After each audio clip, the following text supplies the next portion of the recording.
Welcome to my space and thoughts on all things health. Today we are here with my mother and she is going to be taking us through, we're going to do a 4-part series, let's just say that, on health and hacks and ways to improve or boost your immunity, especially now with this pandemic of COVID. She is a diet and lifestyle consultant. She's been doing it for how many years? Like 13 years. 13 years? Yes. For a long, let's just say for a long time. And she has a lot of experience under her belt. And I know there are many hacks which we do at home that I know definitely will be able to help you as well at home, wherever you are watching this from. So, karibu sana. Asante. Her name is Lucy Nguma. Her name is Lucy Nguma. Thank Karibu you. sana. Asante. So now that we have this pandemic that is really taken the whole world by storm, are there any preventative measures we can use at home that will not be costly, that I can just use things that are readily available to be able to boost my immunity? That's easy.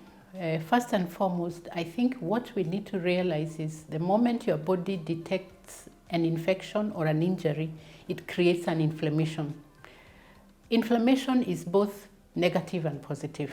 The moment you allow the infection or the injury to take too long before you attend to it, then you have a chronic inflammation.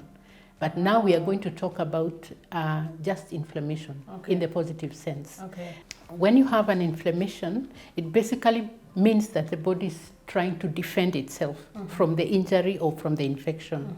So what you do, the moment you realize that you have some form of an infection, because we ought to know ourselves, because we are our own best doctors. So the moment you realize that your throat is beginning to feel funny, or you're feeling like a bit tired or something of the sort, then that is the time to pay attention. And the things we are going to talk about, as you said, they are easy. One of them is to do a hot and cold shower. What is a hot and cold shower? A hot and cold shower, it means you stand in a hot shower. Okay, hot means what you can be able to stand. Not it hot, is, like for don't removing the scald feathers of a yourself. chicken. Not to scald yourself, but it means you stand under a shower like for 3 minutes, and then immediately switch the shower to cold water for like 30 seconds, and then repeat that 3 times, finishing with the cold.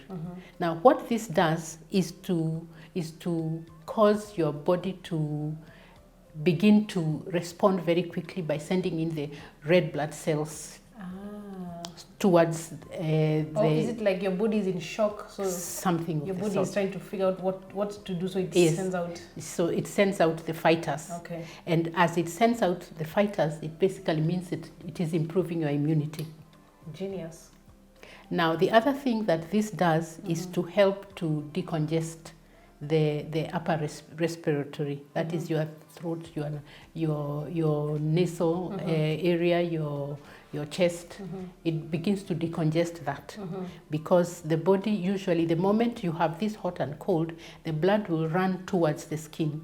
And you see, we know the skin is the largest organ for removing or detoxifying the system. In fact, 30% of the toxins in the body are removed through your skin. So the moment that happens to your skin, then the skin begins to detoxify the system. Okay. Now, that is very good for fighting whatever infection you may be having. This shower is done morning or evenings? You can do it Or lunchtimes? depends on the severity of how you're feeling. You can do it once a day. You can do it twice a day. But when you do this, sometimes you can feel very tired.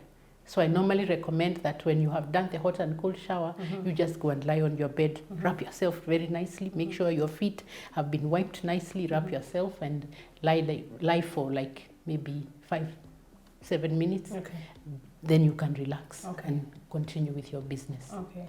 Yes, that is one of them. If I don't have a shower at home, because not everybody has a shower in their house. Okay. How do I do a hot cold shower? Okay, you can do a hot foot bath. That you simply just need a basin. You put some very warm water in it to the level of your ankle, or we start there with the level of your ankle, because we are going to keep adding like hot water into that basin, and dip your feet inside, both feet. You can use something like Epsom salt. It's very high in magnesium. It helps to increase the body's metabolism. It helps also to regularize your hormones, and that is quite good also. But the caution that I always must give is when you do this hot water, I said you have to add, to keep the water at a specific temperature, like the same temperature, quite warm. So it means you have to sit with a flask or thermos or something that has hot kettle that has hot water. I've seen people burn themselves. You have to be very careful with that. So usually you must kind of put one of your hands in front of your feet, so you pour the water. If you're burning anything, you will burn your hands. What if I just pull my feet up and then pour the water and then... That's fine. Like you do when you're getting a pedicure and they're trying to you just put your legs up. Yes, that that's the caution I must always put it. I know several people who have burnt their feet for themselves. Yes. Be careful. So the important thing to remember is when you're doing this hot and cold foot bath is you must put like a cold compress on your forehead. Because what's a cold compress? A cold compress is like a face towel. Dip it in cold water and put it on your forehead if you have hair. But if you don't have hair, you can just kind of wrap a cold towel on your head. And this is intended to ensure that you do not heat up your brain.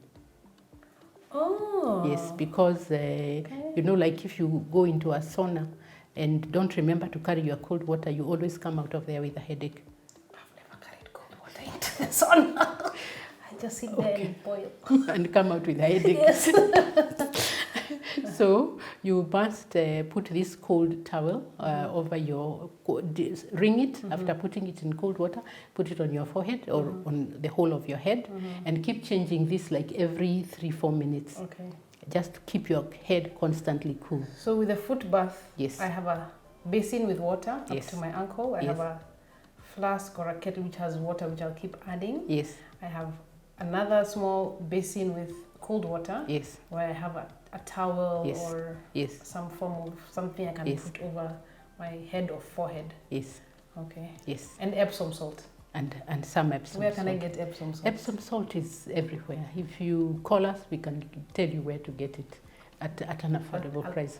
I'll tag. She's selling them. Shameless plug. So now the other thing that you must always remember when you do this hot and cold foot bath is finally you pour cold water on your feet. When you have done all that, we said you do that like for about 45 minutes to 1 hour. Okay, no more than an hour. Not more than an hour, because ideally what would happen is whatever toxins are in the system, they will begin to be drawn back into your body. You know, at the bottom of your feet, that is where we have the highest number of pores. That is why it is very effective and very efficiently able to do a detox using that. So that is also very good because it draws the inflammation from your chest towards your feet. So now that means that if you are having a congested chest, a throat which is feeling itchy, those will kind of be mitigated upon by that. So not too difficult. It's not too difficult. It's time consuming but not too difficult. It's time consuming, yes. Particularly if you are alone. But it's quite easy and very effective. Remember always, you must wipe your feet when you have done that. If possible, wear some warm socks and dive into bed. Because you usually feel very relaxed and you will sleep like a baby. But definitely this is being done in the evening. In the evening. Because in the morning there's no bed I'm diving into. Diving into my day's activities. Okay. But maybe if you're a patient at home, Okay, it can be done. It can be done even twice a day. Okay. It's very, very effective. Okay. Very effective. Okay. The other thing that we can do is like do like a steam. That means that you can take just a basin and put in it maybe like a little bit of eucalyptus oil, a little bit of peppermint oil in a basin which has warm water, and take your regular big towel and cover your head and inhale. Don't put a lot, because sometimes it can almost kind of cause you to feel like you want to almost feel giddy. Oh. So you just put very little of that. 1 drop or 2? Just like 1 drop or 2, because you also don't want to do that for with water which is too hot. Okay. So you do just warm water, quite warm, not too hot, because it can begin also to make your skin to feel pain. So that's what you do. That the peppermint oil or the eucalyptus oil, that's what you use. And the worst that you could use is Vicks, if you can't find those others. Okay. That also So works. if I can get Vicks or Mentho Plus, Yes. I can apply it around the basin. No, you drop it in the water. I drop Just a little.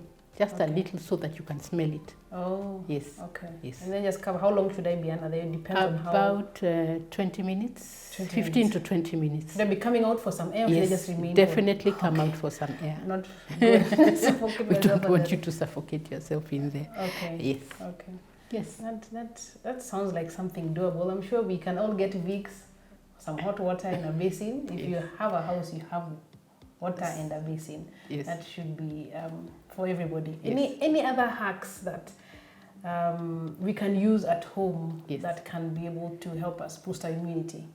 Yes. One of the best ones is you take like 2 cloves of garlic, one lemon, large lemon, 1 grapefruit, and like 2 drops of peppermint oil, and an onion, like a medium-sized onion.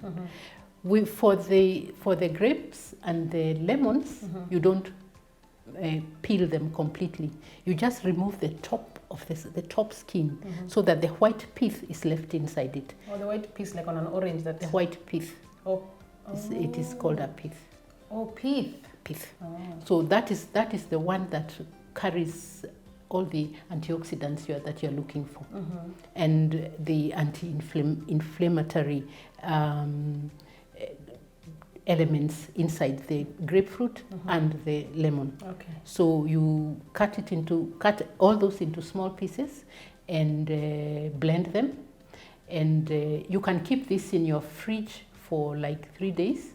And note, you don't take that mixture that I've talked about, you don't take all of it in 1 day. Okay. No, you take like 1 glass per day. Of course, you are going to put like half a glass of that content and add a little warm water. Never take it cold. Okay. And then you can take that like for 3 days. Okay. That sounds easy. That sounds very easy. It's very good for sore throat. It's very good for colds. Okay. Yes, and for decongestion, basically. So what if I can't afford peppermint oil or a grapefruit, because those things are not cheap? What is there a way I can make a concoction that would be able to boost my immunity? Okay, I must say that your health is the most important. You should not be talking about what you can't afford, because if you get sick, you will afford. You will afford. Yeah. So we can't afford not to have like lemons and as much as possible the grapefruit, onions and garlic and a little bit of honey. So you know the dawa that you can buy in many restaurants, that is also quite good. Okay. But many of the grapefruit is the best for. So the dawa I get at the restaurant, yes, I just add a grapefruit. A blended grapefruit. Yeah, a blended grapefruit. Yes, and if they can, tell them to keep the pith of the lemon which they are going to put in that your dawa. That makes it more effective. Okay. So should I be adding honey to this mixture? You know, there's always, give me some syrup, some honey. The challenge that is there is that most honey is not honey. It can be anything Okay. except honey.